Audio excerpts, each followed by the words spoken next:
the result for you, you can trust it because we're making sure that we order everything to make sure that is a accurate and is traceable.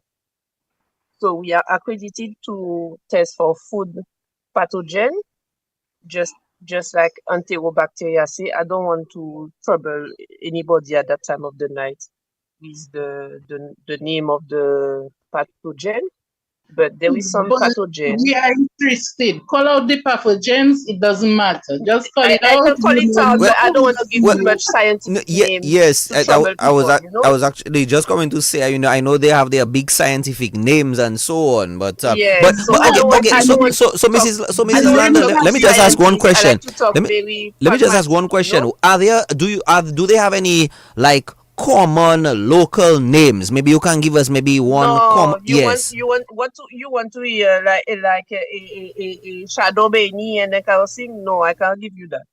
Okay, But I okay, No. want to say, okay. Mm-hmm. normally the food is contaminated with other bacteria, viruses, parasites, toxin that we cannot see at the eye. All you will see is your provision melody, your garden salad, your your gut stew or your gut water and etc. Is that you will see, but you will not see what can cause you to be sick. Maybe a 30-minute later or 2 hour, or 2 days later, because sometimes it can happen right away or it can happen 2 days later, and then you will say, "Hey, I eat this or I eat that, and maybe it's that make me sick." But there is a lot of things. I don't know if you remember in the time. I don't want to be too long, eh? But I don't Right. know if you remember in the time that you were having the disease, the mad disease, the mad cow disease, Yes, because they yes. was feeding the cow with their own flesh. So that too create a disease that people knew after because they call it back. The same as Miss Thomas mentioned about Mm-hmm. the poultry is the same thing. It's because there was feeding the poultry with their own flesh. But you have toxins, for example, that people have allergy of it in peanuts, in coffee, in wheat, in cassava as well, that coming from toxins. You cannot see all them kind of thing when you're watching your plate. You just eat it and you open for the best. Okay, okay. But you don't even open for the best. You just believe that it's good because it smells good, it look good, so it must be good. And even under your water, you will eat it. But Okay. So So so so Fado, so look, but so so so whilst so we on the but the bureau mm-hmm. is accredited for some tests. Yes. There is some uh, major bacteria that is Yes. responsible for football illness, Okay. like Okay. what I will call Campylobacter in poultry. So that coming from raw and undercooked meat or undercooked. You know when you boil your peas and you don't boil it more than 10 minutes, that's also causing football illness. You have Campylobacter, Clostridium, Salmonella. Salmonella, Miss Thomas talked about it before, is a class of the Enterobacteriaceae, which the Bureau is accredited to test for it. Mm-hmm. So that is contaminated by feces. And she also mentioned it before, is when it can be contaminated by food handlers that go into the bathroom and are not washing the hand properly. So they can actually contaminate the food. You have listeria, you have staphylococcus, you have shigella, all that coming from raw milk, food that not cook, raw food, and you also have a E. coli that can contaminate people. Uh, I want to say there is a lot of bacteria, viruses Mm-hmm. that's around there in the food that can affect one, can don't affect one, can affect one mildly, can affect another one highly. We just have to be very careful because what is more important, and if Miss Thomas allow me, when Mm. you have food handlers in the street, Mm-hmm. what is very important is to wear gloves, to wear hairnet. Hairnet is important. Gloves is important. Wash your hand regularly, which she mentioned is very important. If you go to a food handlers and you don't have permit, how you know that what she fry in the same oil, she fry the chicken, she don't fry fish before, or what she fry, she give you fish from, fry fish, she don't fry chicken before. That is very important to know. Even for the barbecue, how you know that they don't barbecue the chicken just after they barbecue some fish. Some people can have allergy to fish because fish have some toxin that can make you be sick. Uh, you don't know what the person barbecued just before, and the food handler have to be conscious of that because some people can be vegetarian by choice, but some people can be vegetarian because they are actually allergic to Allergic, something that yes. inside the Inside fish. the meat, yes, yes, that's true. That's Ex- true. exactly. So Yes, this yes, is very important to ensure as you as a food handler, yes. a selling food, that you make sure that when you cooking the fish on the barbecue, you don't put it right away a meat, or when you cooking the meat, you don't put it right away a fish after. Because some people are vegetarian, not because they want to be vegetarian, but because they cannot handle the meat because they are allergic. It's the All same thing right. for cutting the cutting board. You can be cutting meat in small pieces, and right after you cutting the tomato without you even clean your cutting board. That All is very right. dangerous. There is cross contamination. Is raw meat with fresh vegetable.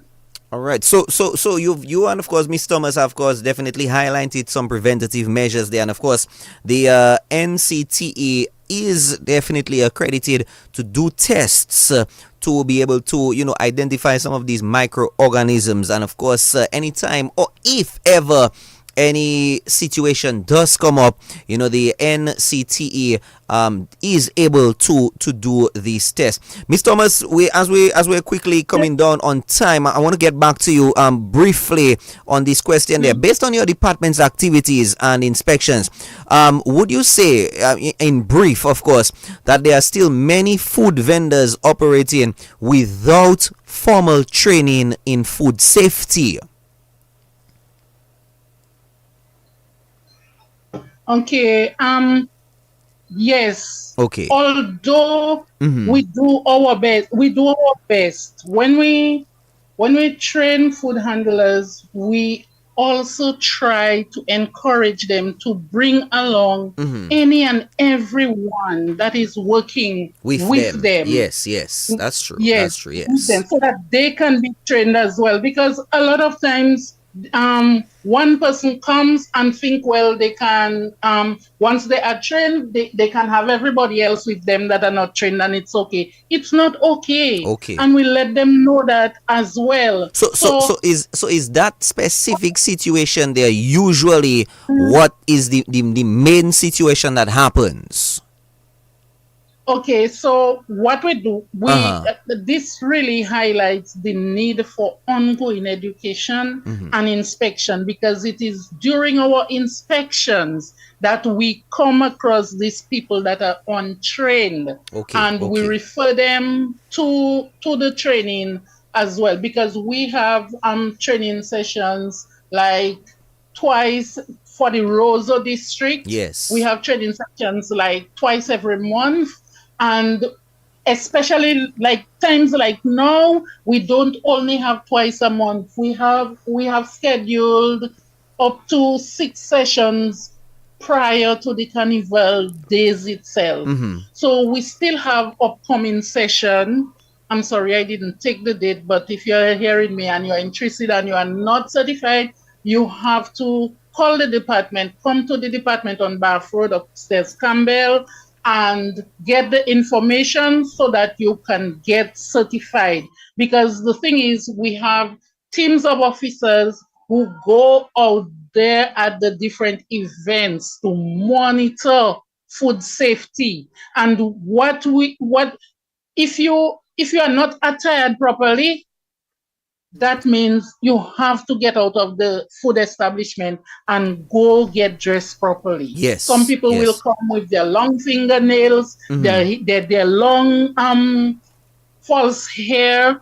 They will come with sleeveless. They will come with all their glegle because they are in the food operation, but at the same time they want to have their fun. But even if you have your thing in your vehicle, after you finish in the food, you can say, well, okay, let me go and dress up, or bring it and go in the bathroom or something to dress up. But don't think you can dress for the party and be in the kitchen At the same with time. that kind of outfit. No, You are no. putting the food at risk, and we will ask you to leave. Well, well, Another thing well, we well, will well look out for, yes. Well, as we are a another little, thing as that we are a little pressed on time, there, you mentioned that I want to that to me, because to me that sounds like a food violation of some sort. Would you be able to like give us maybe one or two examples of some of the food safety violations that have been observed oh, during, like, let's say, Independence? Right now we're there in are Carnival. so What would be some many, of yes. them? There are so many violations, but I will just get into a few. You have those that are uncertified. First thing we do when we come to the food book, we ask for your ID. If you do not have your food ID, out you go, you get the ID and come back. Dirty food storage containers. We've had instances where we actually send people to wash ice coolers that they store ice in. This ice has to be used to serve drinks. Mm-hmm. Even if the inside is cool, but make the outside look presentable. Come on, wash your coolers. Take a little bleach, make it look presentable. Poorly attired food handlers. That's what we just talked about. People with their long nails, sleeveless, and all of that. It's a no-no. We Yes. have people who season meat. You have meat and fish seasoned for an extended period, stored at room temperature. That's not good. All these are violation. You Okay. have insufficient serving tools, and that is where you have to guard against the allergens. You go to somebody, they have so many dishes and so on. Mm-hmm. You look at what they are putting on your plate, what they are using. You cannot use one spoon to serve everything.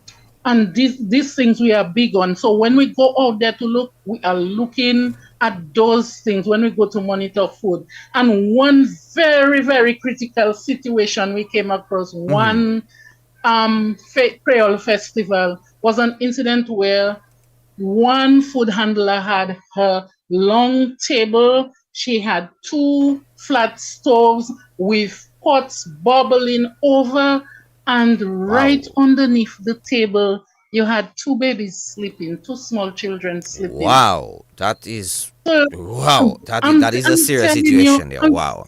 the things So that people do so if so you are so not looking. so that is something. I mean, as we're moving along, that would be a regulation that they would have not complied with. So what would be some of the more important one? And if we can sort of stick to maybe like one or two of the important ones, what would be one or two of Okay, the more in terms, important safety regulations that food handlers must comply with in that sense? we Okay, I guess you really want to know whether we have any legislation to handle the violations that we find in those places, in food establishment. Yes, we have the Environmental Health Services Act of 1997, Mm-hmm. and we also have the food hygiene regulations. But when I talk about the laws, I'm talking, I'm not just talking about the ordinary food vendors. I'm talking about all environmental matters, all violations that have to do with environmental matters, and the fine or the penalty, it is $10,000 Mm-hmm. and 12 months imprisonment Imprisonment.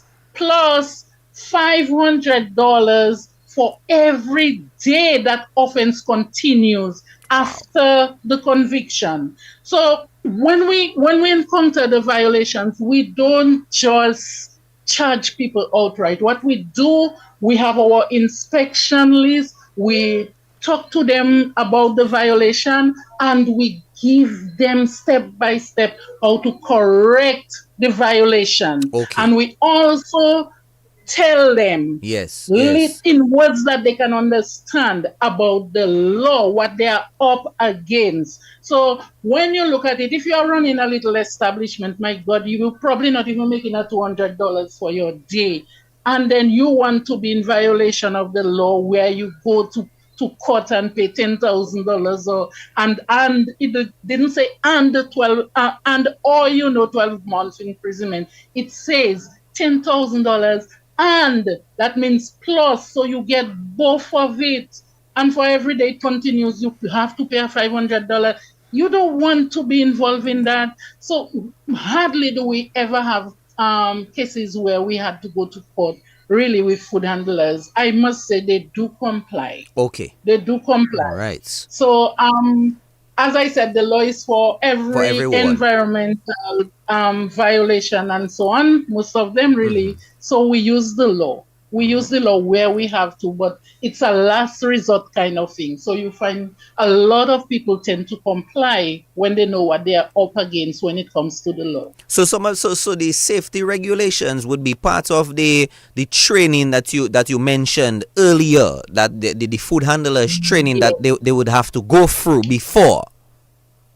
Very much Okay, so. all right, and of Yes. course, Can I to say be a something, part of Mr. it. Padu? Yes, yes, yes. Quickly, yes. Go ahead. Yes. So what Mr. Thomas just point out is that the food handlers, if they want to actually comply to everything, it imply a cost. It imply a cost that will be beneficial to the customer, but maybe they might need some help at some time. Because you see, for example, Mm-hmm. for people that will just cook for one day because they have the place going to the road, and then they will say, there is an event, let me just cook a pot of food and sell it. They will say, okay, let me sell it. But for people now that will try something, that will pass the food under the permit, Mm-hmm. they will need some more advice or some more capacities that the Bureau of Standard will maybe tell them, you know what, for good manufacturing practices, you have to do this, you have to do this, you have to do that. But they might need some help because they're trying to do something from nothing. So they might need some help, and that help have to come from an entity.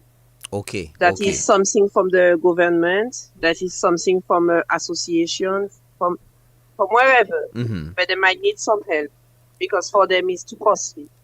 So something we have to work out. Beside the regulation, and the regulation is very important, but environmental health have some power in some extent, and we need to give him some extent, but they might need some help to meet the The requirements, requirements, yes. because Well. everything is meet the requirements, Mm-hmm. because meet the requirement giving safety and security to the consumer, which Well, is that we want. You understand? yes, well, of course, which is why we've invited the environmental health with the Bureau of Standards, so we can, as the Bureau of Standards, can also play our part as well. Now, I want to go back to Miss Thomas quickly here. I want to make a little extra cash for this season. I've seen so many big events and so on. Obviously, the first person I'm going to reach to is to the environmental health, so that I can find one of the food handler sessions and go to it or attend it, right? Yes. Okay. And then from there So would that. be what's the next Mhm. process? Because as we're quickly winding down on time, I want us Okay. to touch on the public a little bit there Yes. as well. What would be the Mhm. next processes? Right. So there's a process in place. Mm-hmm. It's simply three steps. The first step is for certification of the Yes. food handler is inspection. We have to inspect the place where you are going to be preparing the food, or where you have identified as your permanent location for food preparation. The second step is a physical examination by a medical doctor. The doctor have to recommend you fit for handling food. And the third step is food safety training. The third and most important step is the food safety training by the Environmental Health Department. So it's three steps: Okay. inspection, doctor's The visit, visit. and training by Training. the Environmental Health Department. All right. So I hope people out there, like myself, I've been taking down my notes. So just get ready for me when I'm coming to the training very, very soon. All right. Quickly, before we go, we've been talking about it from a sort of a food handlers and a bureau's perspective. But tell us quickly, what are like let's say one or two very key things that a customer should look out for to ensure that they're buying safe food? Okay, that's a good question, because the customer, the consumer yourself, you have to be mindful of what you're buying, because as we always tell them, your health is your responsibility. So if you go to buy from somebody, make sure you are looking at what is being sold to you, the manner in which the person is dressed. So you are looking at the sanitation of the place where you are buying the food. Two, you are looking at the food handler themselves. Look at their hair. Do they have any hair restraints? Do they have any sleeveless wearing, and their everything is showing? You want to see whether they are wearing these long false nails whilst they are preparing and handling food for you. You also want to see whether they are using jewelry. And a simple question you can ask is, ma'am, are you certified, or do you have a food handler's permit? And you can always ask to see it, because that is part of our training as well. You do not deny the public to see that you have a food ID. Show it to them. It gives them that level of confidence, and they trust you as well. Yes. When you can Yes. assure them that, yes, you are certified. Of course, other than being on, programs like this, brought to you by the Bureau of Standards, what other forms of awareness has the environmental health done? If you can tell us, briefly, you're here with us on the Bureau of Standards program. That's one way. We're live on Facebook and YouTube. We're live on radio. What are some of the other ways that you've been able to reach out, or you would like to reach out, so that more awareness for that it goes out? Yes, we have our a regular radio program in place to educate and inform not just food handlers, but the public on a whole. Because what I found out is that once you equip people with information, they become your inspectors behind the scene, and they themselves look out. They go out and they look out for the violations, and they report to us so we can go in, because we cannot be everywhere every day. We are not so many that we can be in every place at every time. So when we equip them with the information through education on radio and through social media, they help us in a great way. I can tell you so. So in terms of awareness, we educate on radio and on other forms of social media as well. However we can, in whatever little way we can, we do those things. Well, I know for a fact, the Bureau of Standards has been playing part in, not just supporting food vendors, but supporting producers, agro-processors, manufacturers. So I know for a fact, especially since last year, when the standards Standards in the Spotlight, this particular program has come back on stream. We have been playing our part. As you said, it doesn't start with the food vendor, but it starts from the producers, the agro processors, the manufacturers themselves. And I know for a fact we have definitely been playing our role. Quickly, we're just a little over time already. I will give each one of you ladies 1 minute, exactly 1 minute. Miss Tassie, before we wrap up, any final very important things you'd like to leave with the public? Mrs. Landa, I'll come to you right after as well. Okay. That is not fair, Mr. Fadul. What was that? Okay. That is not fair, Mr. Fadul, because I wanted to emphasis on what Mr. I understand. No, I believe me. I understand. Okay. But as we have been pressed on time, that's why I understand. Our listeners are listening to us. Yes. They can listen to a little bit more of minutes. I understand, Okay. but the thing is, we have another sponsored program coming up next, and we've already taken a little bit of, I know that it's a very engaging program. Yes. So they should sponsor it because it's for important matter. It's for food safety. I understand. But Okay. as we wrap up, yes. Let's wrap up. If you want to wrap up, let's wrap up. Okay. Right. Let's start with you quickly, Mr. Tassie. Okay, so what I would like to leave with everyone that they could support us in this health and safety program is that not just the health and safety program for food safety, but overall for environmental health.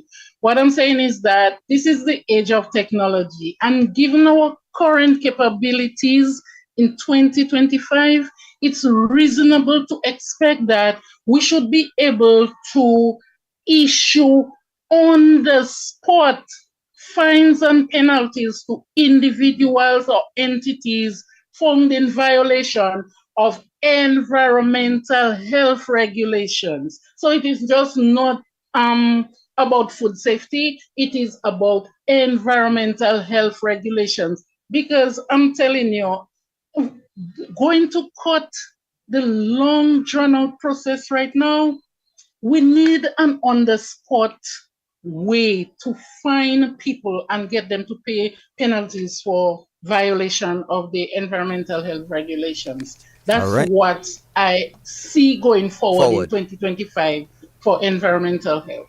Thank you. And you, Mrs. Landa? Okay, so I try to keep for the minute that you give me.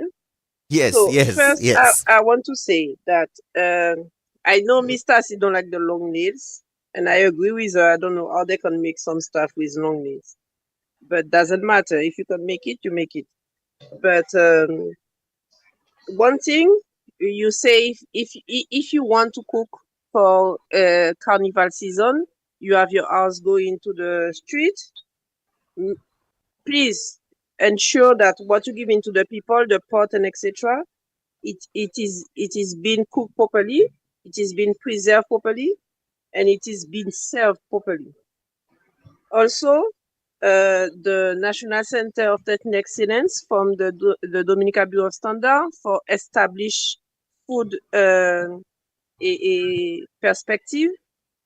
We are there to ensure that what you are producing, there is cake, there is a punch, there is anything that you're producing on a regular basis. We are there to help you to check its quality, to check its safety for the consumer, and we are accredited for it as well, which give you more value for your money.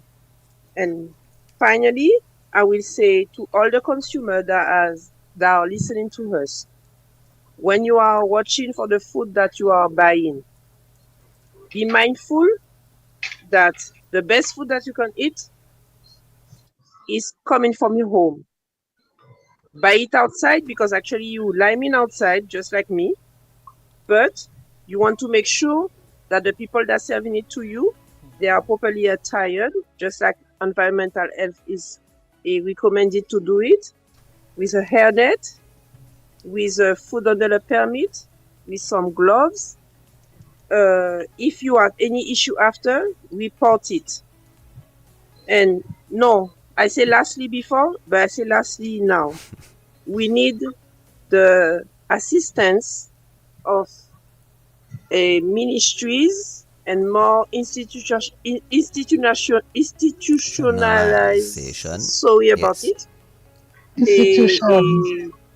A company, agencies, etc., to ensure that the food handlers that do not have maybe the enough income to go through all the analysis and through all the process of ensuring that they are safe to give food to consumer. So we need them to help them to make sure, to guarantee that what they're giving to us on a daily basis, the amount of us that buying lunch every day, that buying breakfast every day, we want to ensure that the place is okay. The Bureau of Standard is promoting good manufacturing practices. They also help a manufacturer to produce safely, carefully. The lab is assisting to ensure that what they are doing is in a safe manner. So what we want is that maybe they can get help from any institution, from any government institution to help them to meet the requirement, because everything is about meet the requirement to help the customer to feel safe. All right. Well, thank you very much. When to accreditation is to ensure the accuracy. So it's the same thing for the people that are producing. They want to ensure that what they are selling, it is safe. So we are in the carnival season, and I wishing everybody a happy carnival season, and that don't get sick eating a fried chicken or a barbecue chicken or bakes or whatever it is. The worm will make you safe, maybe for sure, but you can't get sick for the food that you are eating. But maybe we need some more involvement of the institution, and we will have to actually take that on a different subject on a different day, because we're really a little bit over time right now. Mrs. Landa, thank you very much. I understand, Mr. Fadul. Yes. If you let me talk, no, I can talk plenty. I understand. So I will stop talking I understand. And I will just tell everybody, good evening, happy carnival season, enjoy it. Please don't get sick. If you get sick, come and see the NCT at the Bureau of Standard. And we will do all the proper tests. Depending on you for a wonderful carnival season. Foodborne illness free. Thank you very much. Thank you and good evening. Good evening. All right. Well, thank you very much, Miss Thomas and Mrs. Landa, for joining us on what was a very fruitful discussion. Not enough time, but hopefully we will probably maybe get some more time. I must say the program has really become a learning portal, not just for me, but for everyone. And I only do hope that the listening audience, both radio, TV, and of course our social media, of course, feel the same way. Food safety, of course, is important for everyone. It's everyone's responsibility, not just for the people preparing, but for the environmental health or the bureaus, but also for you as well. If you are thinking of vending for the season, you don't know where to start with the Environmental Health Department. Contact them at 266-3468 or 266-3939. Of course, we learned quite a bit from our guests. If you want more information from us at the Bureau, you can visit our website www.dominicastandards.org. Send us an email, info@dominicastandards.org, or call us 235-1592.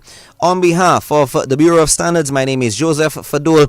Join us week after next Monday for another edition right here on DBS.